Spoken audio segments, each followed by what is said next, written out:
잠깐 기도합시다. 고마우신 하나님, 오늘도 이 기도회에 우리를 불러주셔서 감사합니다.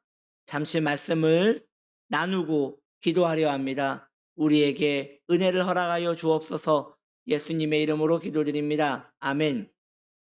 하나님 말씀은 역대하 15장 2절 말씀 함께 PPT 보시면서 읽겠습니다.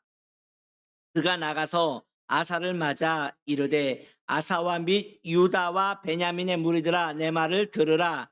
너희가 여호와와 함께하면 여호와께서 너희와 함께 하실지라. 너희가 만일 그를 찾으면 그가 너희와 만나게 되시려니와 너희가 만일 그를 버리면 그도 너희를 버리시리라. 아멘. 오늘 말씀의 제목입니다. 함께 하신 하나님. 같이 합니다. 시작. 함께 하시는 하나님. 아멘. 함께 하시는 하나님이라는 말씀으로 함께 은혜를 나누려 합니다.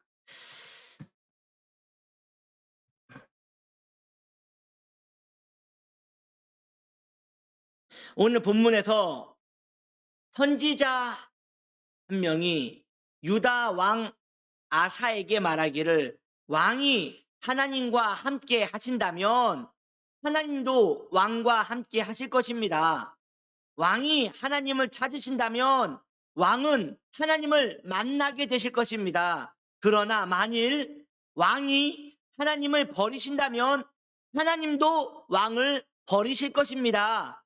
라고 이렇게 선포를 합니다. 여기에서 이상한 게 하나 있습니다. 하나님께서 이렇게 변덕스러운 분이십니까? 내가 너와 함께 하시겠다라고 하셨는데 내 상황에 따라 함께 하실 때도 있고, 내가 그렇지 아니하면 함께 하지 않으시고, 그렇다면 이거 하나님이 너무 변덕스러워서 우리가 의지할 수 있겠냐는 것이죠. 내가 하나님을 섬기면 하나님께서 나와 함께 하시고, 내가 하나님에 대하여 마음이 멀어지면 하나님도 나를 떠나버리시고, 이렇게 된다면 얼마나 불안한 신앙생활이 되겠냐는 거예요.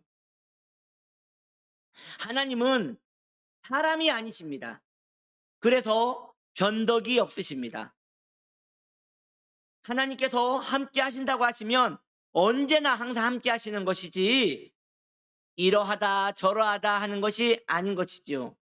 우리의 상태에 따라 이랬다 저랬다 하는 하나님이 아니신 것입니다. 믿습니까? 그렇다면 선지자가 거짓말한 겁니까?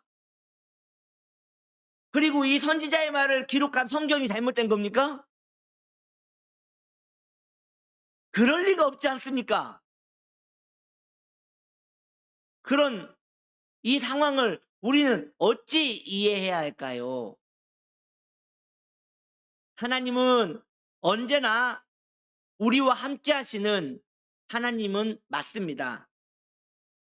그러나 우리의 감각, 우리의 영적인 감각은 늘 변수가 있습니다. 우리가 하나님을 찾을 때 하나님께서는 함께 하신다는 그 느낌과 은혜를 우리에게 주십니다. 참 감사한 일이죠. 그러나 우리가 하나님이 원하시지 않는 일을 할 때, 하나님께서 슬퍼하시는 일을 할 때, 하나님께서는 꼭 안 계신 것 같은 느낌을 우리가 감각을 통해서 느낍니다. 그것은 하나님이 우리와 정말 함께 하시지 않는 것이 아니라 나의 감각이 그렇게 느끼는 것입니다. 그러나 여기에서 중요한 것은 하나님께서 그러한 감각을 사용하신다는 것이에요.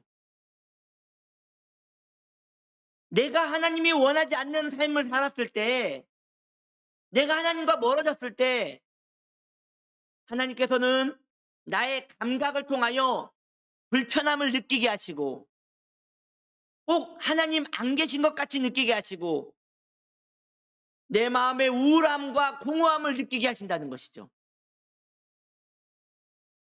그것은 엄밀히 말하면 그런 감정을 우리에게 베풀어 주신 것이에요. 느끼게 하신 것이에요.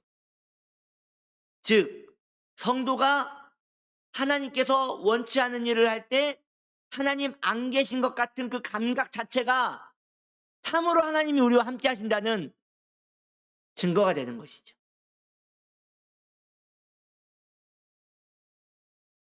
우리가 하나님을 기뻐할 때 하나님이 나를 기뻐하시는 것 같고 하나님이 나를 굉장히 좋아하시는 것 같습니다. 우리는 그러할 때 하나님이 나와 함께 하시는구나라는 것을 확신을 갖습니다. 내가 하나님이 원치 않는 행동을 하고 내가 하나님과 멀어졌을 때 하나님 안 계신 것 같고 하나님이 나와 멀어진 것 같습니다.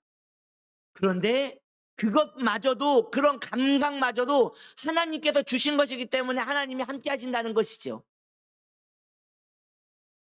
우리 하나님께서 얼마나 배려가 깊고 사랑이 많으신 분이신지 지금 이 원리와 말씀을 통하여 우리가 알 수 있는 것이에요.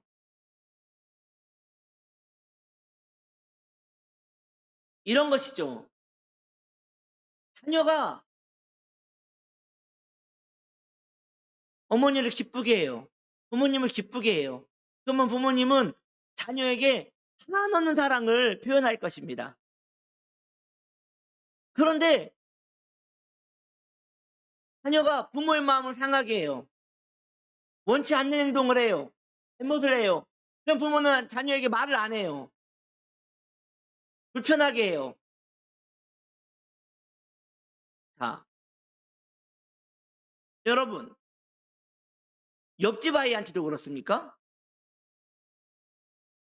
내 아이니까 그렇게 불편함을 주고 그 불편한 마음을 나도 갖고 그런 것이에요. 그 아파트 단지에 지나가는 그 옆집 아이한테 그런 생각 안 해요. 그 아이가 잘하든 못하든 우리는 늘 그 아이한테 잘해 줄 수 있어요. 내 아이기 때문에 그 불편함을 가지는 거고 불편한 느낌을 가지는 거죠. 즉 이 불편한 느낌이 함께한다는 증거라는 것이죠. 그러므로 내가 하나님과 멀어졌을 때 하나님 안 계신 것 같고 불안한 그런 느낌은 엄밀히 말하면 위험한 상황은 아닙니다. 당연한 것이고 자연스러운 것이지요. 하나님을 섬기면서 자연스러운 감정이고 감각인 것이지요. 대신 이런 사람은 위험한 거예요. 늘 한결같이 행복한 사람. 늘 한결같이 밝은 사람. 하나님과 함께 하신다는 감각도 즐거워하지만 하나님이 미워하는 일을 해놓고도 늘 마음이 즐거운 사람. 늘 마음이 편안한 사람. 이런 사람은 마음이 병든 겁니다. 이런 사람이 위험한 거예요. 혹은 이런 사람도 위험합니다. 하나님이 원하시지 않는 일을 해놓고 마음이 불편해요. 하나님이 안 계신 것 같아요. 그런데 거기서 돌이키지를 않아요. 계속 하던 일을 합니다. 그래도 계속합니다.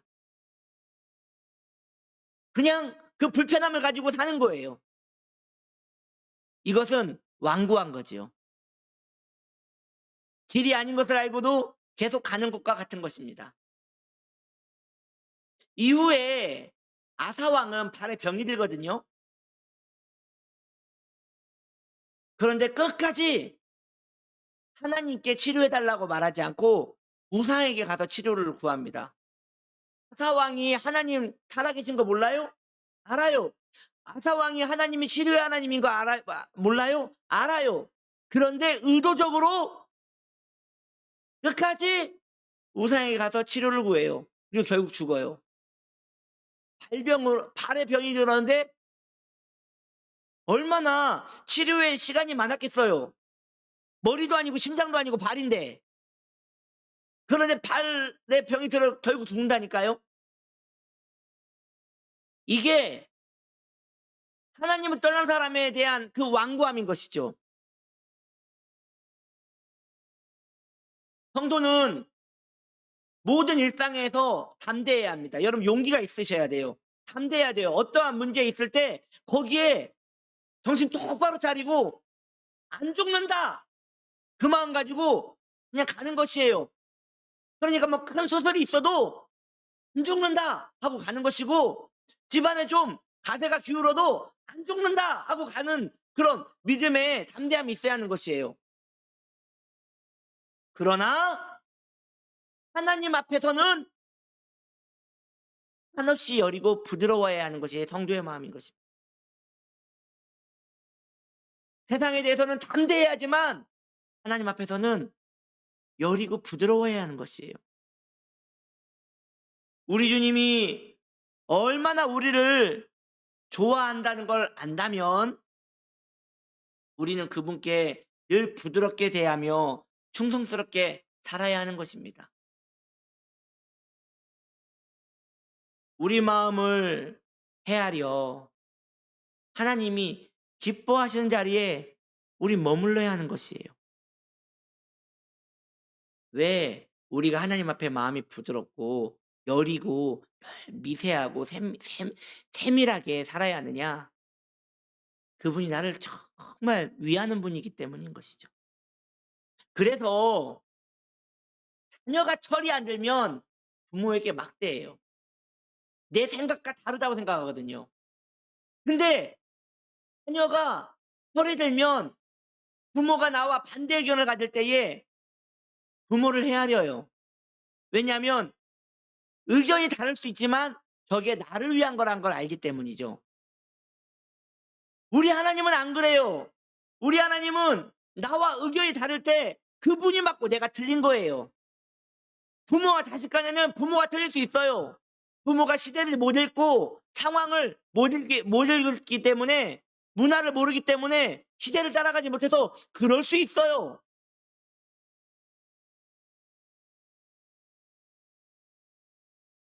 어 모르겠어요. 그런 이야기를 들은 적이 있어요. 그게 꼭 맞는 거는 모르겠지만 그런 이야기를 들은 적이 있어요. 이런 거죠. 음 자녀가 보니까 저쪽 지역에 터가 넓고 뭔가 꼭 좋은 일이 있을 것 같아요. 그런데 당시 그 평당 한 2천 원씩 한단 말이에요. 그러니까 집에 그 부모님한테 설득을 해서 "이거 쪼금이라도 좀 사 놓으면 될 거 아닙니까?" 근데 부모님이 "저거 뭐 쓸 땅이다고 안 산다."고 끝까지 그냥 해 가지고 결국 안 샀어요. 아니 근데 나중에 그 땅이 어마어마하게 좋아진 거예요. 그때 그 부모님이 그 자녀에게 "네 말 들을 걸 그랬다. 네 말 들을 걸 그랬다." 이런 이야기를 어 했다는 이야기를 제가 들은 적이 있어요. 예. 그럴 수 있죠. 사람인데 부모님이 뭐 그 전능한 분도 아니고 그럴 수 있죠. 또 자녀가 시대를 읽고 그렇게 말할 수 있죠. 그런데 하나님과 우리의 관계는 그렇지 않아요. 하나님은 늘 옳으세요. 하나님 늘 정답이세요. 그러기 때문에 그분과 나의 의견이 틀리면 내가 정말 틀린 것이기 때문에 우리는 나를 정말 좋아하시는 그분이 나에게 "노"라고 했다면 해야 하는 것이에요. 그것이 성도와 주님과의 관계인 것이죠. 하나님은 우리를 굉장히 좋아하십니다. 그러기 때문에 그분이 특별한 문제가 아니면 나에게 거절을 하지 않으세요. 여러분 우리 삶에 있어서 여러분 하나님이 모든 것들을 우리를 억압하시고 옥죄십니까?